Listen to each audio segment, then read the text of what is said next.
The winter air hung heavy with anticipation as Christmas lights flickered across the small town of Millbrook, their warm glow casting dancing shadows on snow-covered sidewalks. It was December 23rd, 2019, and the annual Christmas festival was in full swing. Children's laughter echoed through the town square, mixing with the distant sound of carolers and the gentle hum of holiday traffic. But beneath this festive facade, something far more sinister was about to unfold. Thomas Mitchell adjusted his red velvet suit one last time before stepping out of his silver Honda Civic.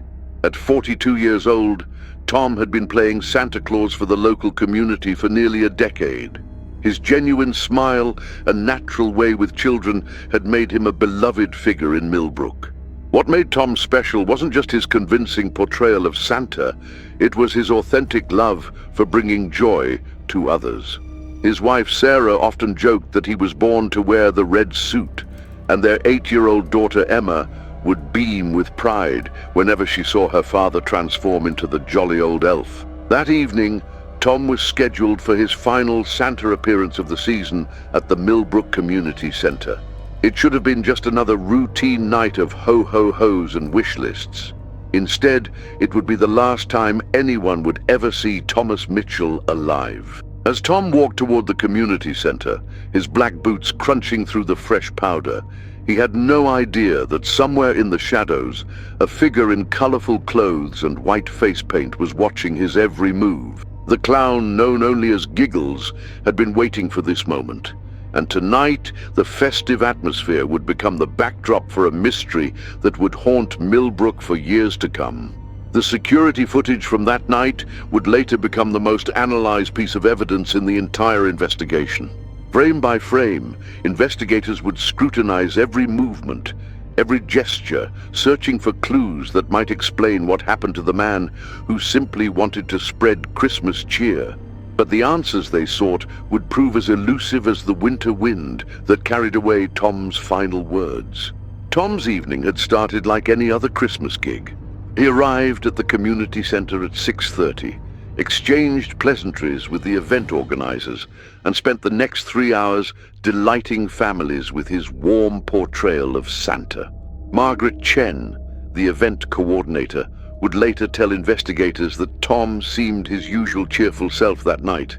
He had been particularly animated while talking to the children, his eyes twinkling with the same magic that had made him so popular over the years.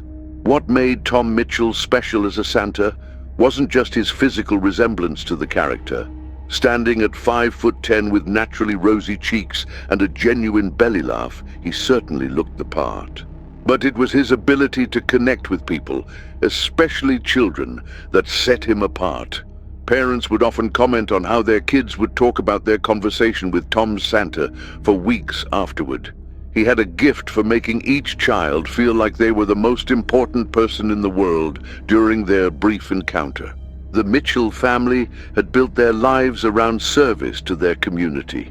Tom worked as a maintenance supervisor at the local high school during the day, while Sarah taught 3rd grade at Millbrook Elementary. They lived in a modest 2-story home on Maple Street, where Emma would often help her father practice his Santa voice in the weeks leading up to Christmas season. Neighbors described them as the kind of family that restored your faith in humanity, always ready to lend a helping hand or share a meal with someone in need. But even the most perfect families have their complexities, and the Mitchell household was no exception. Financial pressures had been mounting over the past year. Tom's salary barely covered their mortgage and Emma's growing expenses, and Sarah's teacher income wasn't enough to bridge the gap. The Santa gigs, while not lucrative, provided a small but necessary supplement to their income. What investigators would later discover was that Tom had been taking on additional work opportunities, some of which he hadn't mentioned to his family. As the community center event wound down that Tuesday evening, Tom began his usual routine of packing up his Santa costume and saying goodbye to the remaining families. Security cameras captured him loading his duffel bag into his Honda Civic around 9:45 p.m.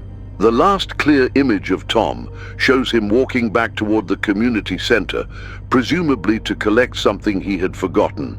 This is where the story takes its first mysterious turn.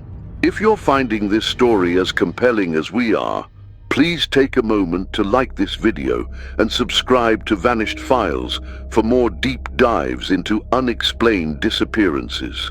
According to witness statements, Tom had mentioned to Margaret Chen that he needed to meet someone briefly before heading home. When pressed by investigators, Margaret couldn't recall Tom mentioning who this person was or why they needed to meet. She described Tom as seeming slightly nervous, which was unusual for his typically calm demeanor. The meeting was supposed to be quick, Tom had assured her, just a brief conversation in the parking lot behind the community center. At approximately 10:15 p.m., the first sighting of the mysterious clown occurred. Jennifer Walsh, a local resident walking her dog along the street adjacent to the community center, reported seeing a figure in a colorful costume standing near the edge of the parking lot. What struck Jennifer as odd wasn't just the presence of a clown at that hour, but something unsettling about the figure's posture and movement. She described the clown as standing unnaturally still, almost statue-like, while seemingly watching the community center's back entrance. The clown's appearance, as later reconstructed from witness testimonies and security footage, was both traditional and deeply disturbing. He wore a classic red and yellow striped costume with oversized buttons, white ruffled collar, and the typical floppy shoes. His face was painted in the standard white base, with red lips curved into an exaggerated smile and blue teardrops beneath each eye. But according to witnesses, there was something profoundly wrong with the way this clown carried himself. Unlike the jovial, bouncing energy one might expect from a children's entertainer, this clown moved with deliberate, measured steps. His head tilted at odd angles, and several witnesses mentioned an uncomfortable feeling of being watched whenever the clown's gaze fell upon them. The security camera positioned at the rear of the community center captured the moment when Tom Mitchell and the clown first made contact. The timestamp reads 10:22 p.m. Tom can be seen walking across the parking lot, still wearing his Santa costume, approaching the clown who had been waiting near a row of parked cars. The distance and angle of the camera make it impossible to read lips or determine the nature of their conversation. But body language experts who later analyzed the footage noted several concerning details.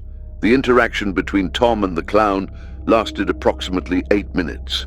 During this time, the clown remained largely stationary, while Tom appeared to be doing most of the talking. Around the 4-minute mark, Tom's posture visibly changes. His shoulders dropped and he took a step backward, suggesting he had received unexpected or unwelcome information. The clown then began moving closer to Tom, closing the distance between them in a way that body language experts described as intimidating rather than friendly. What happened next would become the subject of countless theories and investigations. At 10:31 p.m., both figures moved outside the camera's range, walking toward the darker section of the parking lot where the community center's dumpsters were located. This area had no security coverage, a detail that investigators would later identify as potentially significant. Tom Mitchell was never seen again. The clown, however, was captured on camera one final time. At 10:57 p.m., nearly 30 minutes after disappearing from view with Tom, the clown emerged alone from the blind spot near the dumpsters. But something had changed dramatically about his appearance and behavior. The previously methodical, controlled movements had been replaced by what appeared to be urgent, almost frantic energy. The clown moved quickly across the parking lot, frequently looking over his shoulder, before disappearing entirely from the camera's view. Thomas Mitchell's Honda Civic remained in the community center parking lot until the following morning. When Sarah Mitchell called the police to report her husband missing, officers found the car unlocked with Tom's street clothes neatly folded in the back seat. His wallet, containing $43 and his driver's license, was still in his pants pocket. His cell phone was found on the passenger seat, powered off. The Santa costume he had been wearing was nowhere to be found. The initial police response to Tom's disappearance was unfortunately routine. Missing person cases involving adults are often treated as potential voluntary departures, especially in the first 48 hours. Detective Patricia Rodriguez, who would later become the lead investigator on the case, wasn't assigned until 3 days after Tom's disappearance. By then, crucial evidence may have already been compromised, and the trail had grown considerably colder. Detective Rodriguez brought 15 years of experience to the case, having worked everything from domestic disputes to homicide investigations. What immediately struck her about Tom Mitchell's disappearance was the complete absence of any logical explanation for his voluntary departure. Tom had no history of mental health issues, no gambling debts, no extramarital affairs, and no known enemies. His relationship with Sarah appeared strong, and his devotion to Emma was evident to everyone who knew the family. The investigation into the mysterious clown began with an analysis of local entertainment companies and registered performers. Millbrook and the surrounding counties had dozens of party entertainers, including several clowns, but none matched the description of the figure seen with Tom that night. More puzzling was the fact that no legitimate clown performer reported working in the area that evening. This led investigators to consider that the clown costume might have been a disguise rather than a professional uniform. As word of Tom's disappearance spread through Millbrook, the community rallied to help with the search efforts. Volunteers organized search parties that combed through the surrounding forests, abandoned buildings, and waterways. The local media picked up the story, and soon the mysterious clown became a central figure in the coverage. Artist sketches based on witness descriptions were circulated widely, but no one came forward with information that could help identify the enigmatic figure. 3 weeks into the investigation, Detective Rodriguez received a tip that would dramatically expand the scope of the case. An anonymous caller claimed to have information about the clown, but insisted on meeting in person rather than speaking over the phone. The caller identified himself only as Marcus and agreed to meet Rodriguez at a diner in the neighboring town of Riverside. What Marcus told the detective would transform the Tom Mitchell case from a simple missing person investigation into something far more complex and disturbing. Marcus claimed to be a former associate of the man behind the clown costume. According to his account, the clown, calling himself Giggles, was actually a man named Vincent Crawford, a small-time criminal with connections to a network of individuals involved in various illegal activities. Marcus alleged that Crawford used children's entertainment as a cover for other operations, moving between towns while maintaining multiple identities. The clown persona, Marcus claimed, was just one of several characters Crawford employed to gain access to community events and establish trust with families. Don't forget to hit that subscribe button and ring the notification bell so you never miss our latest investigations into the world's most baffling disappearances. Detective Rodriguez approached Marcus's claims with appropriate skepticism, but the details he provided were specific enough to warrant investigation. Marcus claimed that Crawford operated primarily in small towns across 3 states, always moving on before anyone could establish a clear pattern of his activities. He described Crawford as intelligent but unstable, someone who had grown increasingly paranoid and dangerous over the years. Most troubling of all, Marcus suggested that Tom Mitchell might have somehow discovered Crawford's true identity or activities, making him a threat that needed to be eliminated. The search for Vincent Crawford led investigators down a rabbit hole of false identities and fabricated histories. The name appeared in several databases, but always with different addresses, different ages, and different background information. It became clear that whoever was using the name Vincent Crawford was skilled at creating and maintaining multiple personas. Credit reports, rental agreements, and employment records painted a picture of a man who existed everywhere and nowhere simultaneously. A breakthrough came when investigators discovered that a Vincent Crawford had rented a storage unit in Riverside 3 months before Tom's disappearance. The unit had been paid for 6 months in advance, with the rent automatically deducted from a prepaid credit card.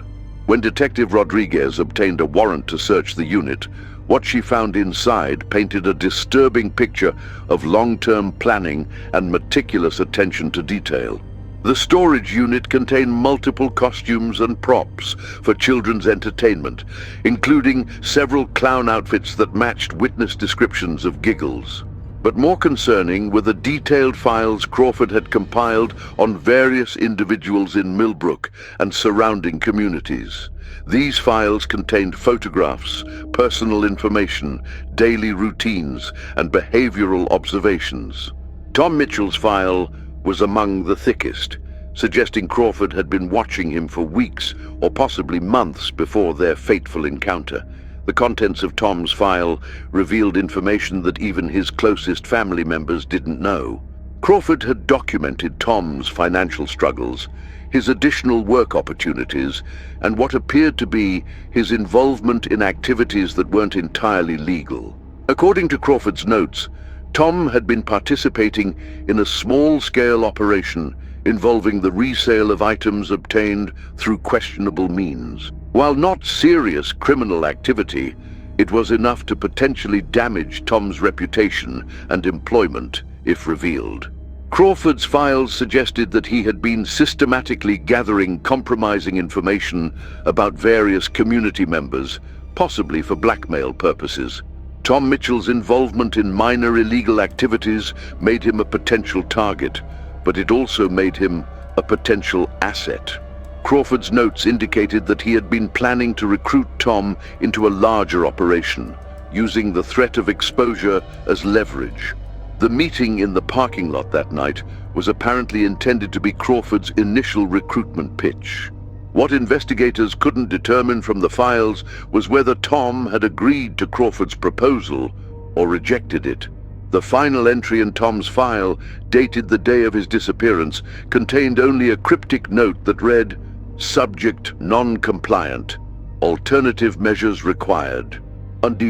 This ominous phrase would become central to understanding what might have happened during those crucial minutes when both men disappeared from camera view. The investigation into Crawford's background revealed a pattern of similar operations in other small towns. Over the past 5 years, at least 3 other men had disappeared under mysterious circumstances after being seen with individuals matching Crawford's description. In each case, the missing person had been involved in community activities, had financial difficulties, and had some connection to minor illegal activities. The pattern suggested that Crawford specifically targeted individuals who were both vulnerable to blackmail and valuable as potential recruits. Detective Rodriguez reached out to law enforcement agencies in the jurisdictions where these other disappearances had occurred. What she discovered was a disturbing pattern of incomplete investigations and cold cases. In each instance, the investigation had stalled due to lack of evidence and the assumption that the missing person had simply chosen to disappear. None of the other jurisdictions had made the connection to children's entertainment or identified the clown persona as a common factor. The realization that Tom Mitchell might be connected to a serial predator operating across multiple states elevated the case to federal attention. FBI agents joined the investigation, bringing additional resources and expertise to the search for Vincent Crawford. The federal investigation revealed that Crawford was likely operating under dozens of different identities, had connections to organized crime families, and had been evading law enforcement for over a decade. The search for Crawford intensified when investigators discovered that he had been planning to leave the region shortly after his encounter with Tom Mitchell. Records showed that someone using one of Crawford's known aliases had purchased a bus ticket to California, scheduled to depart just 2 days after Tom's disappearance. However, surveillance footage from the bus station showed that the ticket was never used. suggesting that Crawford had either changed his plans or was no longer able to travel. This development led investigators to consider the possibility that Tom Mitchell had not been a passive victim in their encounter. Perhaps Tom had fought back, potentially injuring or even killing Crawford in self-defense. This theory gained credibility when investigators discovered traces of blood in the area behind the community center dumpsters, precisely where both men had disappeared from camera view. DNA analysis confirmed that the blood belonged to someone other than Tom Mitchell, but there wasn't enough material to create a complete genetic profile. As the investigation progressed, Detective Rodriguez began to piece together a timeline of events that painted a complex picture of what might have happened that night. Crawford had clearly been planning to either recruit or eliminate Tom Mitchell, depending on his response to the blackmail proposal. Tom, faced with the choice between compromising his integrity or protecting his family's reputation, had apparently chosen to resist Crawford's demands. The confrontation that followed had somehow resulted in Crawford's disappearance as well, leaving investigators with 2 missing persons and very few answers. The community of Millbrook struggled to process the revelation that their beloved Santa Claus had been involved in illegal activities, even minor ones. Sarah Mitchell faced the difficult task of explaining to 8-year-old Emma why her father might never come home, while also dealing with the whispered speculation about Tom's character. The family's financial situation, already precarious before Tom's disappearance, became desperate without his income. Community fundraisers helped with immediate needs, but couldn't replace the emotional anchor that Tom had provided for his family. Years passed without any significant developments in the case. Crawford's trail had gone completely cold, and despite extensive searches, Tom Mitchell's body was never found. The FBI eventually scaled back their involvement, though the case remained officially open. Detective Rodriguez, now retired, continued to receive occasional tips and leads, but none provided the breakthrough needed to solve the mystery. The story of Tom Mitchell's disappearance became something of a local legend in Millbrook. Parents would use it as a cautionary tale about trusting strangers, while others saw it as evidence that even the most trusted community members might be hiding dark secrets. The annual Christmas festival continued, but the joy was forever tempered by the knowledge that their beloved Santa had vanished into the winter night, leaving behind only questions and heartbreak.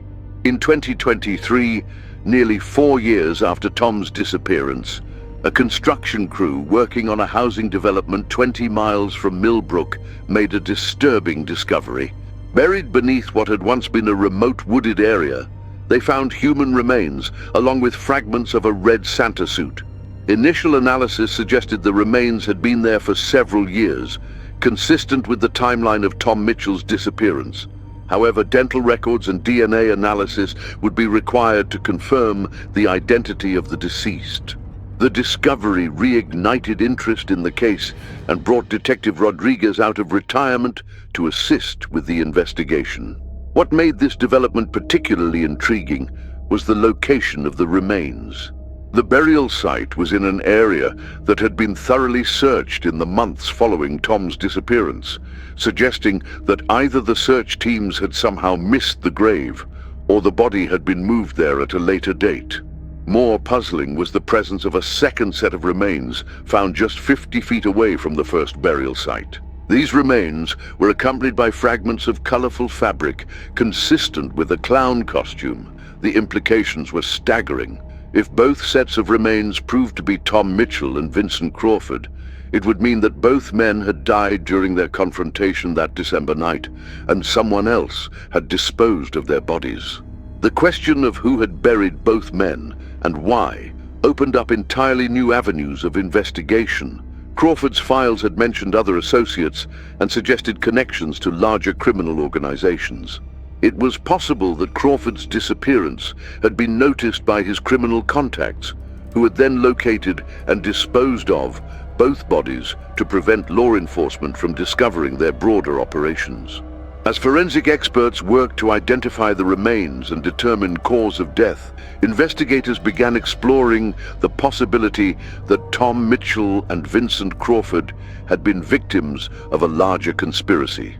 Crawford's blackmail operation might have been just one component of a more extensive criminal enterprise, one that was willing to eliminate loose ends to protect itself. Tom's involvement, however minor, in illegal activities might have made him collateral damage in a much bigger game. The investigation into the buried remains revealed evidence of blunt force trauma to both skulls, suggesting that both men had died violently. The positioning of the bodies and the careful burial suggested that whoever had disposed of them had taken time to conceal the crime scene effectively. This level of planning and execution pointed to someone with experience in covering up criminal activities, possibly someone connected to organized crime. Sarah Mitchell, now remarried and trying to rebuild her life, faced the difficult prospect of finally learning her first husband's fate. For years, she had held on to hope that Tom might still be alive somewhere, perhaps suffering from amnesia or being held against his will. The discovery of what might be his remains would force her to confront the reality that he had been dead since that December night, buried in an unmarked grave while she waited for him to come home. Emma Mitchell, now 12 years old, had grown up with the mystery of her father's disappearance as a constant presence in her life. She had few clear memories of Tom, but had built an idealized image of him based on stories from family and friends. Learning about his involvement in illegal activities and his violent death would require her to reconcile the father she remembered with the complex reality of who he had actually been. The case of Thomas Mitchell's disappearance serves as a reminder that even in small communities where everyone seems to know everyone else, people can harbor secrets that ultimately prove deadly. Tom's desire to provide for his family had led him down a path that intersected with dangerous criminals, and his attempt to extract himself from that situation may have cost him his life. The mysterious clown who had seemed so sinister in witness descriptions turned out to be a predator who had been systematically targeting vulnerable community members across multiple states. As investigators continue to analyze the evidence from the burial site, many questions remain unanswered. Who killed Tom Mitchell and Vincent Crawford? Who buried their bodies? And why did they wait so long to dispose of them? Was Tom's death the result of a confrontation gone wrong, or was it part of a premeditated plan to eliminate potential witnesses? The answers to these questions may determine whether justice can finally be served for a father who simply wanted to bring joy to children during the Christmas season. The investigation continues, but for the community of Millbrook, the case of their missing Santa Claus will forever serve as a haunting reminder that the people we trust most might be carrying burdens we never suspected. In a world where clowns are supposed to make children laugh, and Santa Claus represents the magic of Christmas, Tom Mitchell's story reveals the darkness that can lurk behind even the most innocent facades. His disappearance remains a mystery that changed a community forever, leaving questions that may never be fully answered and a family that will never be completely whole again. Make sure to subscribe and hit the notification bell to stay updated on this developing story and other mysterious disappearances that continue to baffle investigators around the world.